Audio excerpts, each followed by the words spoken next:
Um caso de espancamento envolvendo um jovem abertamente gay e um motorista de aplicativo em Manaus levanta a discussão. Como se manifesta a cultura do assédio entre homens gays e bissexuais? De onde vem a ideia de virilidade que coloca o homem no papel de assediador? E histórias de motoristas de aplicativo do Vale. Eu sou o Bruno Nomura e este é o podcast Bendita Geni, seu exercício jornalístico de resistência, reflexão e amor.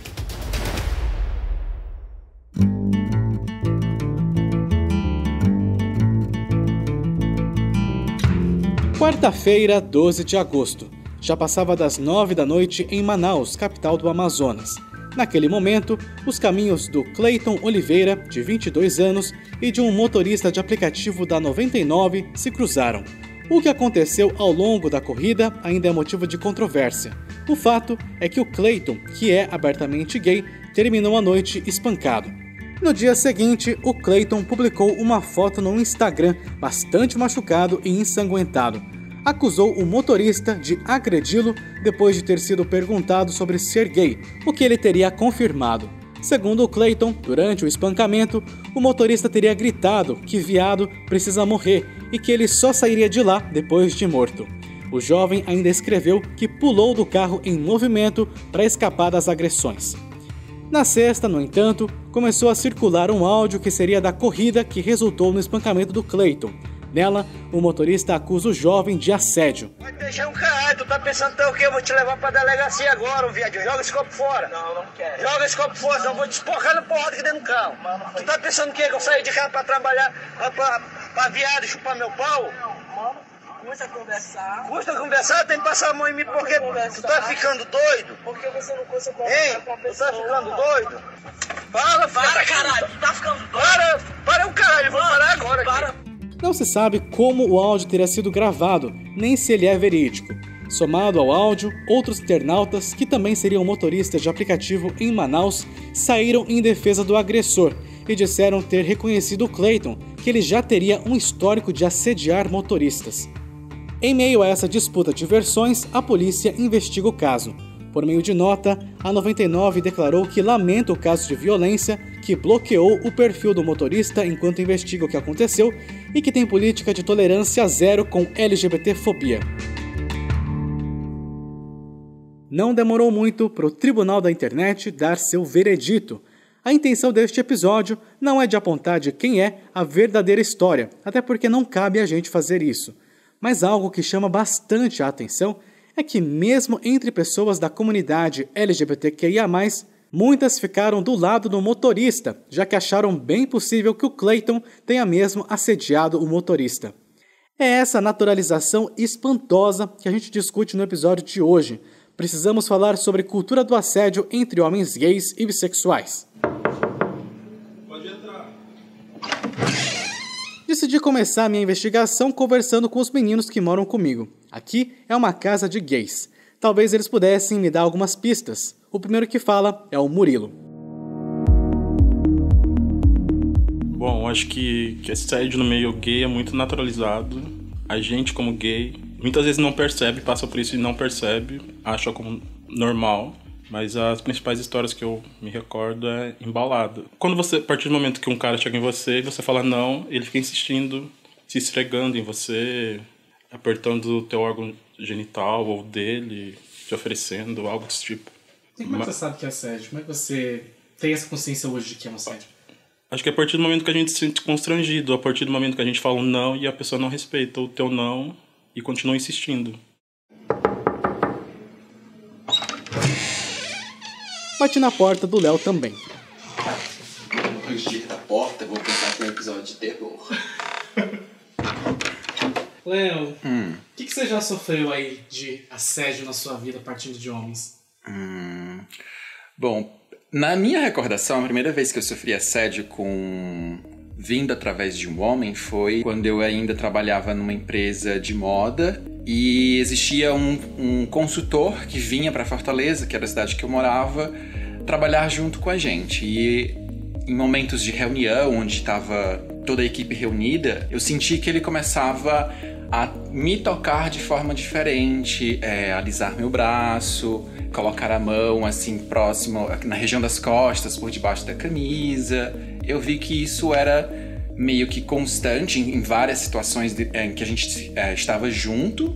Anos depois eu reencontrei aqui em São Paulo e eu notei que esse comportamento era frequente, fazia parte da personalidade dele. Então, quando eu vi outras situações de assédio com outros rapazes, com outros caras, o que eu percebi foi que as pessoas meio que passavam pano para a situação, justificando que era o jeito dele, era ele sendo ele mesmo.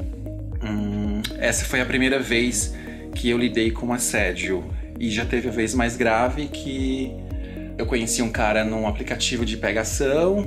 Ele acabou tentando forçar uma situação de sexo sem camisinha, da qual eu não tinha combinado com ele. Então, ele meio que me dominou, então rolou um princípio de ato físico, assim, de luta física, para que eu pudesse sair daquela situação. Ele tentou me trancar dentro de casa e tal, eu acabei conseguindo sair, mas essa foi a vez mais grave, assim, que eu considero mais grave. Ousaria dizer que a maioria de nós, homens gays e bissexuais, que tem algum tempinho de carreira e teve experiência com balada ou festa, já foi alvo do assédio partindo de outros homens. Mas o que é mais grave é que nem sempre a gente se dá conta de que esteve em uma situação de assédio. O movimento feminista tem uma ideia muito simples, mas muito eficiente. Não é não. Tudo depois do não é assédio. Insistir num pedido de beijo, beijar à força, passar a mão em partes íntimas sem permissão. Quando a gente imagina uma situação dessas entre um homem e uma mulher, fica muito claro que isso é assédio. Porque quando a gente fala de dois homens, não é tão óbvio assim? Para a gente começar a discussão, a gente conversa com dois motoristas de aplicativo do Vale. Acho que é bom pontuar desde já que ambos falaram que os assédios são uma minoria dos atendimentos e que sentem mais assédio por parte de mulheres, embora as perguntas tenham sido mais focadas no assédio vindo de homens. A gente começa com os áudios do Maurício Sagarra, de Campinas. Ele tem 22 anos e dirige como motorista de aplicativo há 2 deles.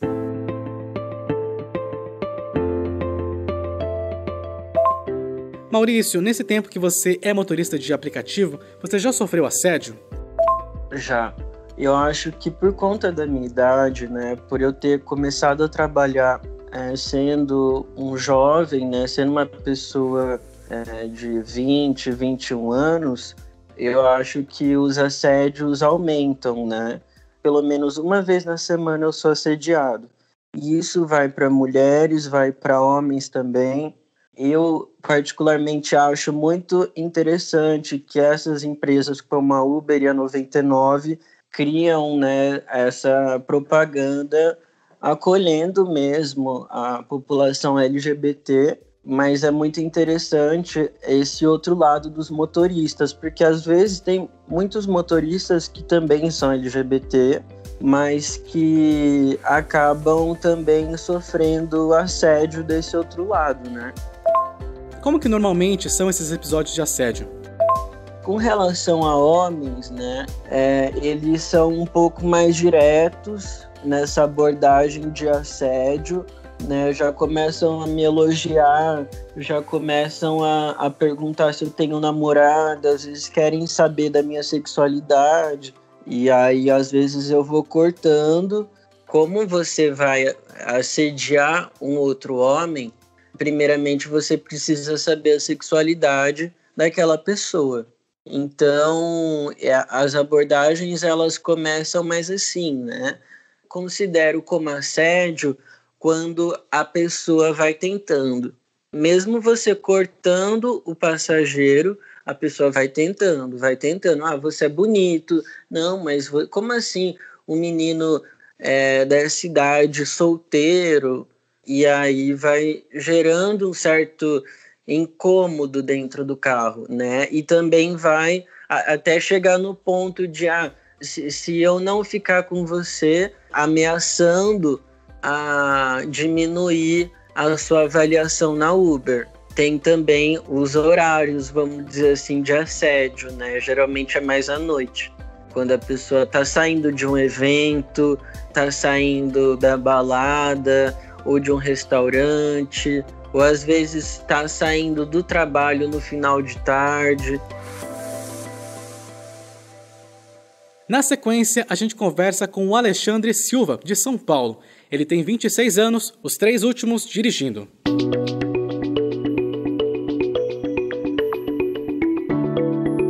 Alexandre, você pode descrever um pouco das suas experiências com assédio nesses 3 anos? Então, algumas vezes quando aconteceu comigo, a maioria das vezes o passageiro sentou na frente. É como se fosse uma lei, uma grade, uma pirâmide que a gente tem entre os motoristas, né? Que o passageiro que senta na frente, ele não quer só a viagem, ele quer mais alguma coisa. Tanto se for mulher ou se for homem. Sentou na frente é porque a pessoa tem alguma intenção a mais além da viagem, né? E já aconteceu várias vezes, já teve um rapaz que ele começou a passar a mão em mim mesmo. E eu neguei, eu quase expulsei ele do carro também. Tem outras pessoas que ficam só te olhando, sabe? Te encarando. Tem outras pessoas que já são mais atiradas, já te ficam perguntando sua vida particular, sua vida sexual também. Tem de vários modelos. Existem momentos da sua rotina de motorista em que os assédios são mais favoráveis?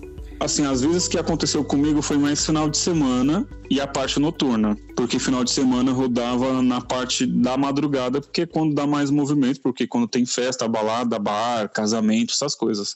E assim, sempre acontecia na madrugada. E tipo assim, num mês, assim, eu digo por mim, num mês eu acho que dava no máximo, tipo, 4 assédios. Não passava mais que isso, realmente era uma minoria. Mas é como eu falei lá no início, a maioria é mulher. Quando você vê que a conversa está indo para o lado do assédio, o que você faz? Eu sempre tento mudar de assunto para a pessoa ver que eu já não estou gostando muito do que ela está fazendo, né? Mas às vezes a pessoa começa a insistir muito e às vezes você acaba sendo um pouquinho mais rude, mais ignorante, aí a pessoa meio que se toca. Você pode descrever essa situação em que o homem passou a mão em você? Esse foi há mais ou menos um senhor de uns 45 anos, mais ou menos, quase 50. E aí, mas é que ele já foi mais atirado mesmo. E ele não chegou nem a perguntar, ele já foi passando a mão, aí depois que ele viu que eu tirei a mão dele com um pouco de ignorância e falei que não curtia, aí ele ficou na dele. Mas aí também ele não falou nada. Existe algum treinamento, alguma orientação das plataformas para quando esse tipo de situação acontece? Olha, treinamento a gente não tem. A única orientação passada que tem é pra gente reportar o aplicativo. Só isso. Eles mandam um texto escrito pra gente ler e a gente tem que fazer o reporte para eles analisarem a situação e falarem com o passageiro e depois falarem com a gente. Por que você acha que esses assédios acontecem?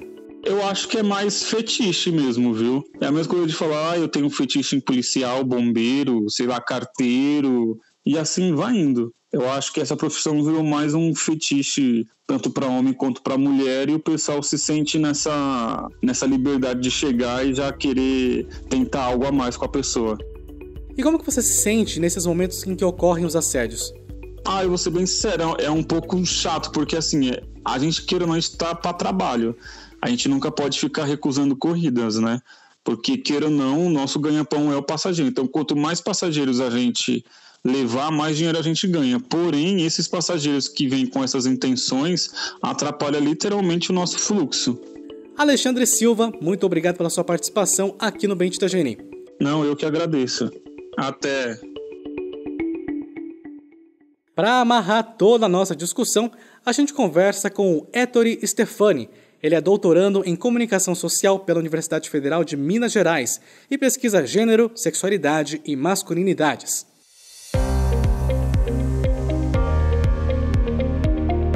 Ettore, na sua avaliação, existe mesmo uma naturalização do assédio entre homens gays e bissexuais?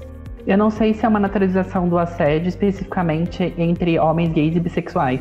Me parece que é uma dimensão de gênero e que está ligado à construção da masculinidade. Enquanto a gente pensa que a masculinidade está pautada por um ideal de virilidade, que naturaliza uma insaciabilidade sexual, que é, na verdade, fictícia, eu acredito que essa construção social de que o homem é um ser muito sexual pauta homens heterossexuais, homens bissexuais, homens gays, homens cisgêneros, homens transgênero.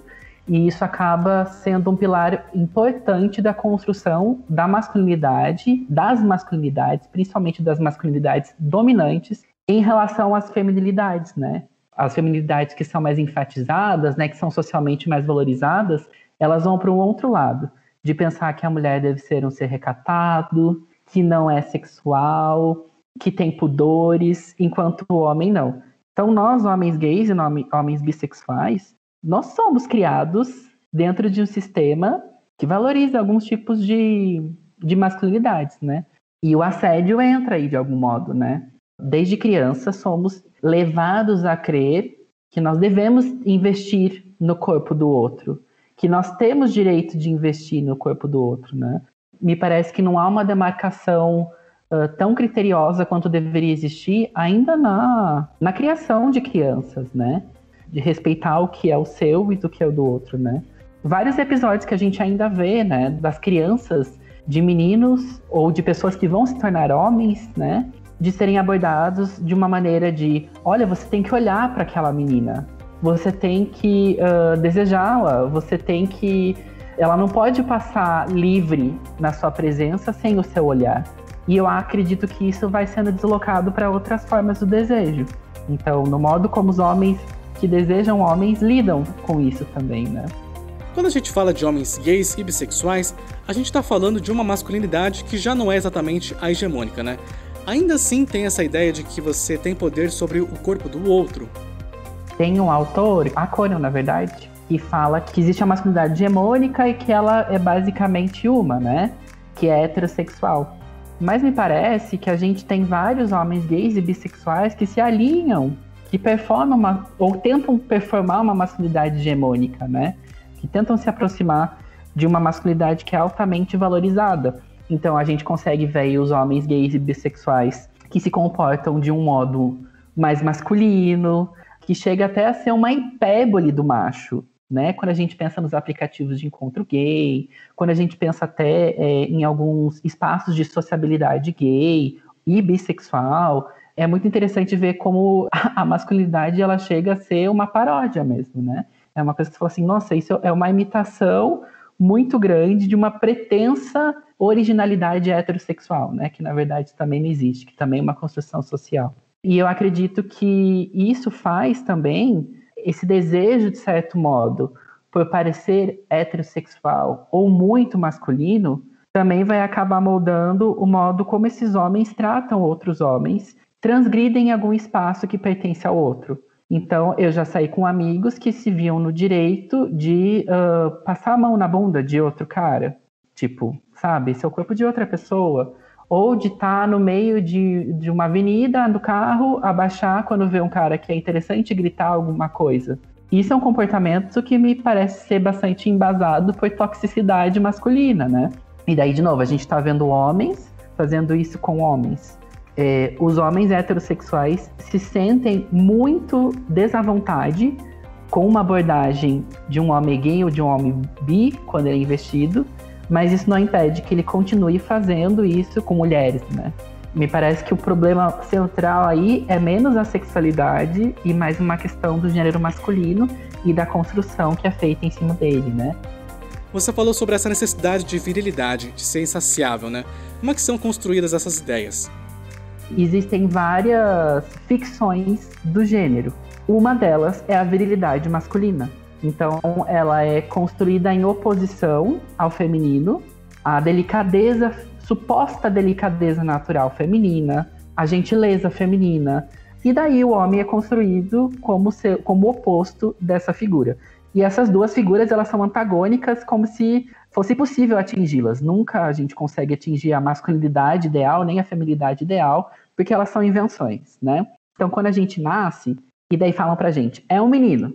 Já existe todo um passado que ecoa naquela frase que nos interpela, né? Então, se eu sou um menino, essa é a primeira coisa que vai me conceber como sujeito ali, né? Bom, se ele é menino, então existem várias expectativas sociais de que ele brinque de carrinho, de que ele use cores como o azul, o verde. E daí é muito importante a gente pensar na construção do que é permitido a partir do que não é permitido.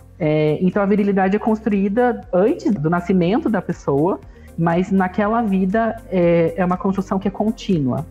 E ela é tão imperativa que às vezes é difícil de ver que ela é um esforço. é tão presente, tão naturalizado, que parece que aquilo é um fato, mas na verdade não. Ettore e Stefani, agradeço demais sua participação aqui no Bendita Geni. Tchau, tchau. Homens gays e bissexuais não são mais promíscuos que os outros. Homens gays e bissexuais não devem ter suas vidas percebidas como pervertidas, depravadas, imorais. Perceba como toda essa história, além de ser muito triste, no fim, reforça uma série de estereótipos negativos sobre as nossas existências. Se o Clayton de fato assediou o motorista, deve ser punido por isso. Sobre a agressão do motorista, qualquer agressão é condenável, então ele também deve ser punido por isso. O que a gente não pode perder é o direito à dúvida. Se é tão óbvio para tantos de nós que o Clayton foi sim culpado, talvez isso diga muito sobre quem somos. E o que a gente pode fazer então para mudar isso? Aqui a gente traz a sementinha da reflexão. Cabe a você se policiar, mudar suas atitudes e apontar a atitude equivocada de amigues. Quando a gente deixa de tratar isso como algo natural, a gente dá um passo adiante.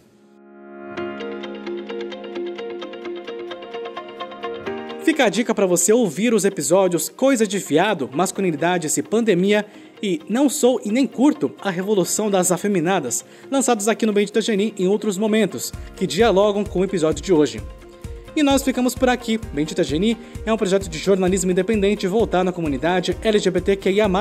Novos episódios às terças, quintas e sábados. Fazemos parte da rede LGBT Podcasters. Conheça outros podcasts do Vale em lgbtpodcasters.com.br.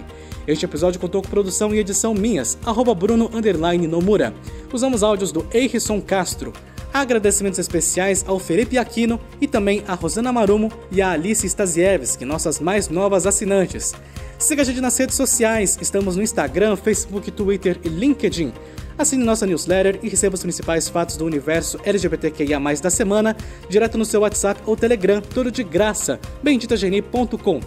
Acha este projeto importante? Gosta do nosso conteúdo? Com valores a partir de R$10, você ajuda a manter este projeto vivo. Instruções também no benditageni.com. Seu exercício jornalístico de resistência, reflexão e amor fica por aqui. Muito amor e até mais!